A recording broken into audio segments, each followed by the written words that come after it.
right now it's 2:30 in the morning. Yeah. We're fresh off of Dante and Cole Clayman's. 2:45. Yeah. Thank you for that. That helped. Bitch. The 15-minute the 15-minute difference that really helped, EJ. I appreciate. I appreciate you. Finally get some fucking. We wanted. No, I'm just being serious. Yeah. We better be exact here. Yeah. Hey, I'm just saying. I mean, that's fucking. This might get brought up in court when No, you're Dante right. is Yeah. fucking raped. Hey, chill, dog. Hey, whoa. The roast battle ended already, bro. No, you're right. You know what? You're right. The bear. You No, poked the this bear. guy's studying law just so he can lower the age of consent. I was wrong. It's No, not no, no. 2:30. It's 2:45. That's just the fact. Yeah, no, you're right. We're fresh off of 2:46. all right, dude. just 2:46 and a half. And yeah, we just did Dante Gonzalez's and Cole Clayman's rooftop comedy show at the Kimpton Hotel, correct? Nice. And that was a fucking great show. I'm glad you think so. It's was it's fun. my second best. It's like at par with Jester's Court at sometimes, I feel. I would say Gestures is way better. Yeah. Oh, okay. Me too. It's a I'm different. saying almost at par with Jester's at sometimes. It's I a feel different like, thing. Right. Gestures is way better. Jester's it's in a comedy club, which helps. Yeah. But But the outdoor, I mean, we're on a rooftop. that's the thing about doing stand up outside is harder. Yeah, very tough. Very You tough. know what I mean? I mean, some would say impossible. Yeah. Some would say stop doing it. Not you. But no, I would say it really worked. I mean, it really worked. Yes. You had a great set. You did. Thank have you a very great much. set. I'm really proud of my set. I loved your set. I would say maybe the best set. It might have been the best Yeah. set. Thank you very much. Thank you very much. I would say the same, but not out loud. Oh God. Yeah. But yeah, I mean, it was a great setup. And I worked the door tonight. That was challenging. well, that's how I got to get you two up. Yeah, because we can't bring. Exactly. So I got to get you two up like that. We'll do that any. But I love game. you guys so much that I'll do whatever it takes to get you guys up. Appreciate that, dude. But- we will work any door. We've done like every route around fucking bringing people. Right. We don't bring. We decided. Well, I remember the first we don't time that bring people. we really became buddies. Well, you and I were kind of getting close before. But We, on like, the knew each first other Jester's Court, I in was passing. like, "Hey, can you do Jester's Court?" Yeah.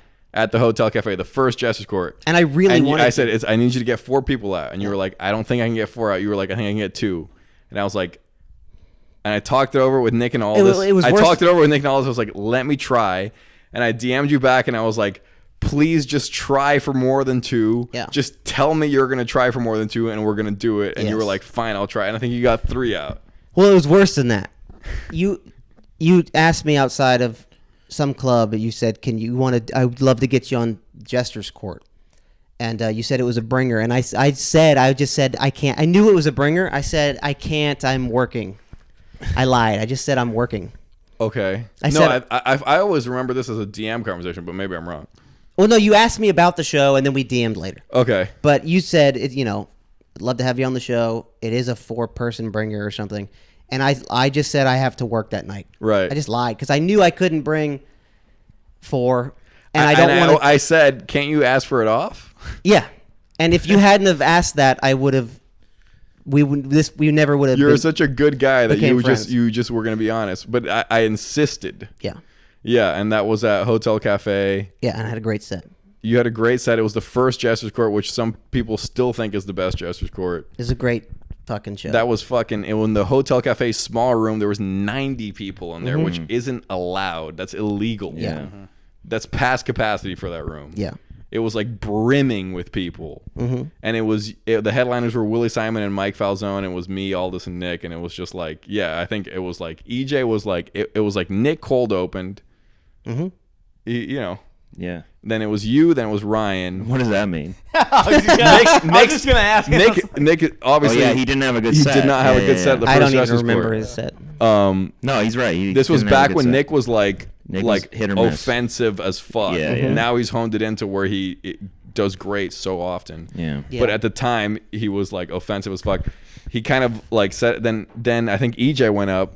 How do you feel you did? I think I had a good set. I didn't Yeah, have, you had a good set. I Crush followed you. Yeah, that was the first and night you, like I you really riffed. met you. Yeah, yeah. You were like two guys that look this similar shouldn't Yeah. go too this Yeah, close yeah. together in the lineup. Yeah.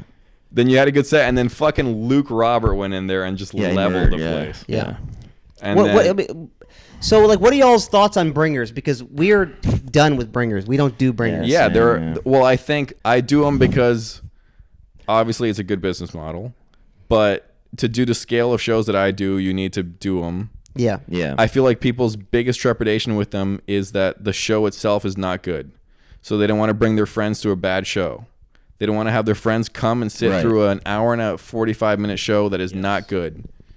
And a lot of bringers before us were like that. Yes. Yeah. And I understand why people don't want to do that. But every show that I produce, we try our best to make it as good as possible the entire time. Yeah. And that's why I think it makes it a little bit better. Yeah. My thing with the bringers is it's got nothing to do with the show. It's the me asking, and then I owe someone else a favor. Right. And then like it's a 4-bringer, and I show up with 3. I failed. No, but I failed. I know, but And then it's like, oh well, now since you only brought 3 instead of 4, instead of 6 minutes, you got to do 4 minutes. Did I ever treat And you then- like that, though? No, but like I've had those interactions. but not with me, right? No, Or with people in my group. I don't know. I've never encountered I know what you mean though. I have encountered that before. But So now- now people in I- our the circle. thing Now, is, right yes, be- I have encountered that. Yeah. Right yeah. before I'm about to go on stage, it's instead of 7 minutes, you got to do 5. So Yeah, because yeah, you didn't yeah. bring your amount, and now it's weird. Yeah, yeah. And now it's like I'm talking to like a buddy, but now there's like this weird like boss Yeah, hierarchy. yeah, like, yeah. I'm like, how about Yeah. I just fucking not do any of that? Yeah. Right. I understand that. But I've never done that to you, right? No. No, Dante, I want to, because I joked, you do put on really good shows. And Yeah, the bringer thing is absolutely. just like I don't want to use the term necessary evil, because I don't know if you would be The thing- comfortable with that, but it's kind of like it's just a necessary. If you're going to be honest, it's a market thing. I get it. There's I get not it. enough stage time for the amount of Yeah, yeah, comedians that's in what- Los yeah, Angeles. that's why And, I'm- yeah. I get that you have to put butts in the seats. My other point that I wanted to bring up about this was like if it's like a 3-person bringer, the only people I know out here in Los Angeles are Comics. other comics. Yeah.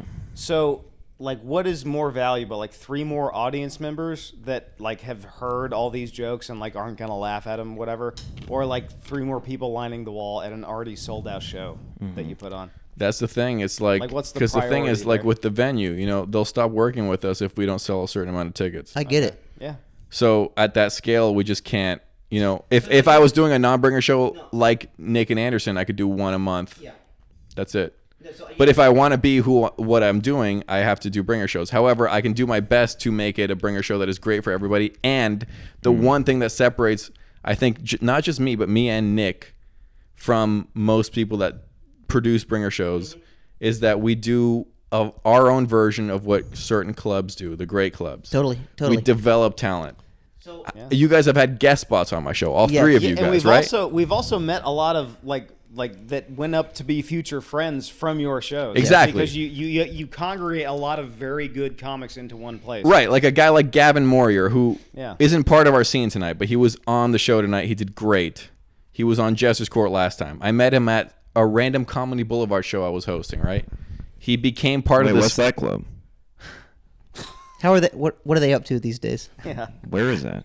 And the other thing I want to talk about on bringer shows was I'm still not opposed to it. Like if I have like a new 6-7 minutes that like is brand spanking new and I really want to work it out, I'll hit you up. I'll do the bringer thing. I'll Yeah. bring people there. I'll do that.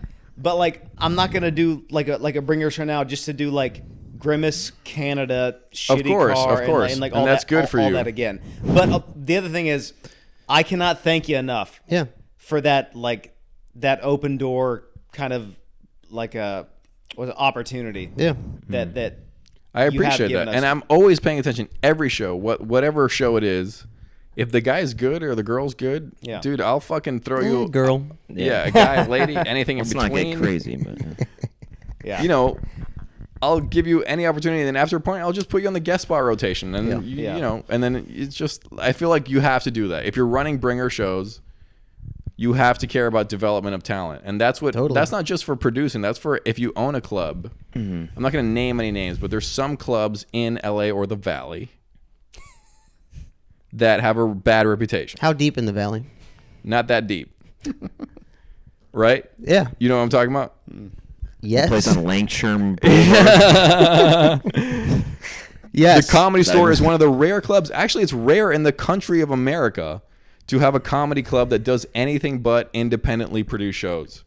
Like most comedy clubs in America don't do house shows. They don't even have internally developed talent. They just have whoever the fuck wants to tour there gets to rent the space. They pay them whatever portion of ticket sales, and then they just sell the tickets on their own. And then that's what the entire club is, just independently produced shows. Yeah, like the Miami Improv. Miami's a Yeah. great city. The Miami Improv, the only comedy club in Miami, is that. It doesn't have any internal development. It just is a rental space for touring acts to come to Miami and do a 400 seating venue and do the comedy club. And they don't have any internal development. That's why we live in a city, one of probably only 3 cities in the country.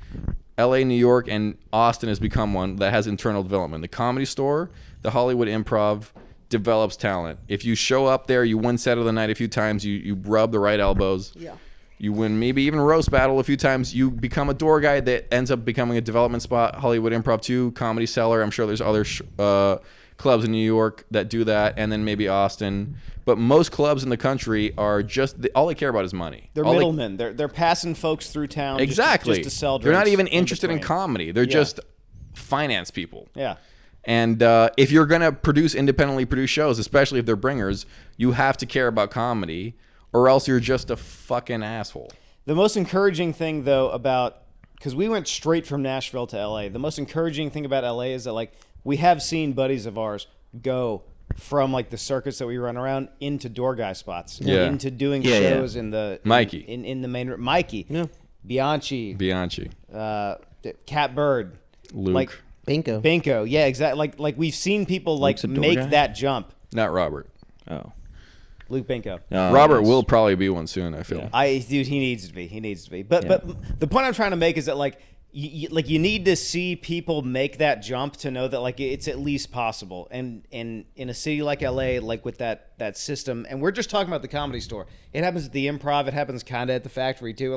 Like all the opportunities in the world are here, and it actually happens. It gives you a little bit of motivation, a little bit of optimism going forward, where it's like, oh, this could happen. Right. I could do something like this. It's true. It's like feels accessible to a Yeah, degree. it feels attainable at the very least. Because I remember starting out in Nashville, because I have like a background in music. That's crazy, I too. wanted to be in a band my entire life, but like even growing up in Nashville, you'd see bands go on at like Bluebird Cafe or like like Ryman or like any of these like other bars that were downtown off Broadway. But like the point was that you saw it. Like it was accessible. It wasn't like a million miles away. Yeah. It wasn't this like amorphous dream that was on the other side of the country. It was like it was right there. It was in front of you. It was something that you could like almost reach out and touch. Right. It's the same thing out here in LA with like our buddies getting door spots at the store. Yeah, yeah. It's like the accessibility to it makes it a little bit more real and gives you a little bit more optimism moving forward.